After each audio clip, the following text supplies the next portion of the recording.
What I'm going to do this morning is desperately simple.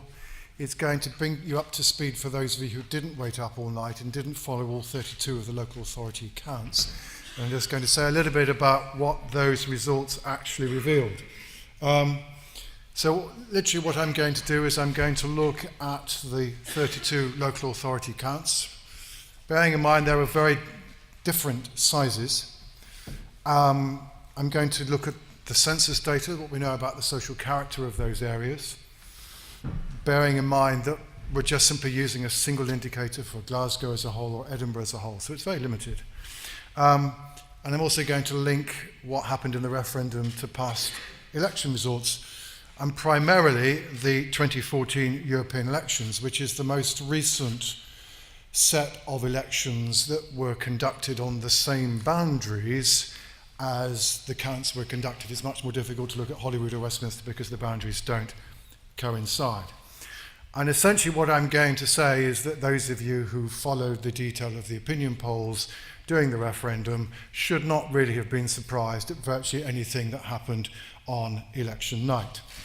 Okay, first of all, just very briefly about turnout. One of the claims that the Yes side was constantly making was that they were trying to do something about enhancing turnout in particular in the less affluent parts of Scotland, areas where we know historically turnout tends to be relatively low. So I thought I'd just look a little bit, insofar as one can from this data, at the degree to which there was success in differentially increasing turnout in those local authority areas where levels of social deprivation are relatively high and where turnout has tended to be low.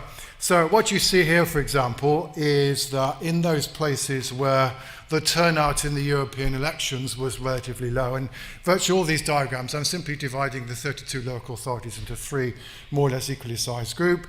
Average level of turnout was 84%. In the places where turnout tends to be high, turnout was 88%. So actually there was, in many respects, something rather familiar about the turnout gaps on the night of the 18th September. And indeed, places like East Renfrewshire and East Dunbartonshire were at the top of the league table, and Glasgow was at the bottom of the league table. And frankly, that's kind of pretty standard for Scottish voting behaviour.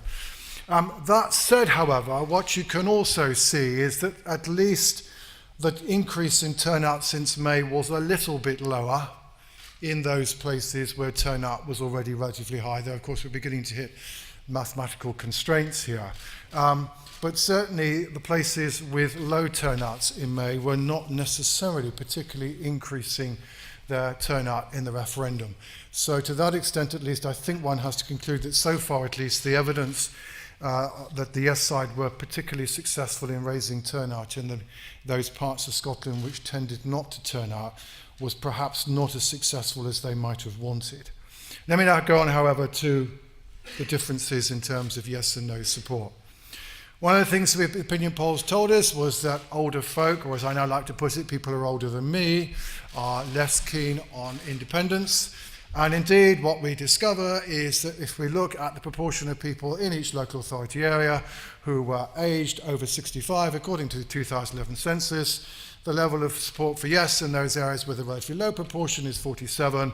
The level of amongst those places with a relatively high proportion is 39. So what the opinion polls were telling us we expect to happen is indeed reflected in the relationship between the social makeup of local authorities and the level of support for yes.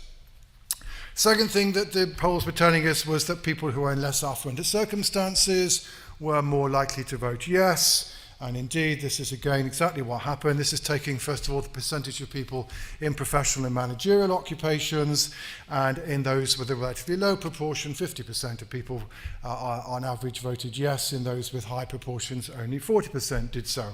You get the same answer if you look at the proportion of people in each local authority area that are counted amongst the 15% most deprived neighbourhoods in Scotland. And indeed, actually, for those of you who are really real anoraks, actually the best single social characteristic that above all, on its own, distinguishes yes and no support by local authority is the proportion of job seekers allowance claimants a couple of months ago. So very, very clear relationship here between the levels of social deprivation, the level of affluence, the level of working class representation in an area, and the level of support for yes.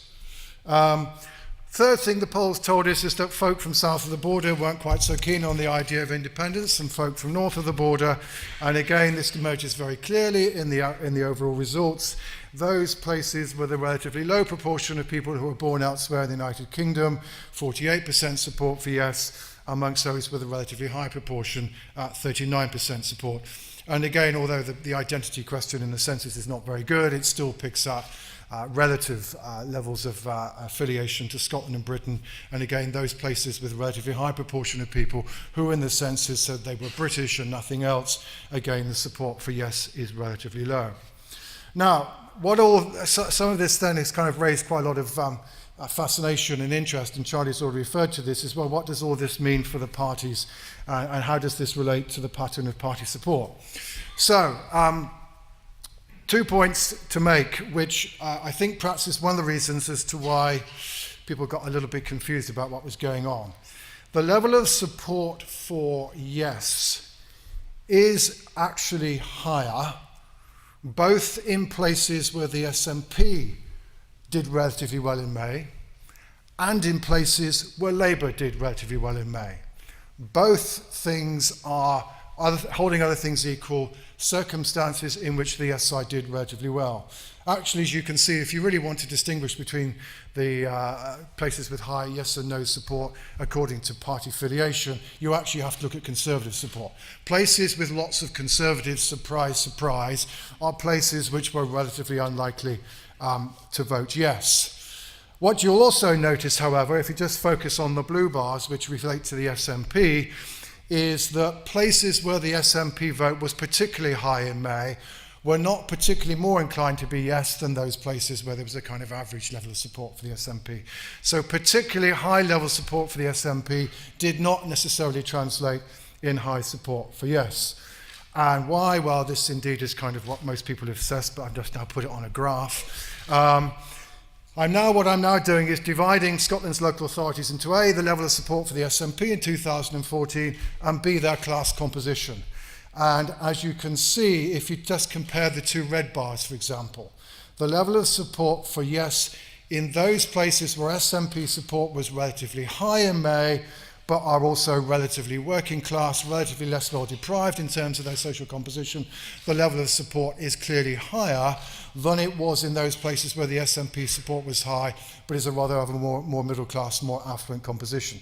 So you can see that indeed the SNP did rather struggle in terms of translating its partisan support into support in the referendum in the way they might have hoped. Indeed, I mean, some of us kept on saying to journalists who were being told by the yes side, go to Easterhouse, and I said, no, go to Gordon, because that's the other side of the story. Indeed, that's exactly what emerged. Now, the result of this, by the way, is that the demographics of yes support at the aggregate data level, which is what I'm looking at here, as a result of these patterns, in fact, is in between what you would expect with respect to the Labour vote and what you would expect with the SNP vote.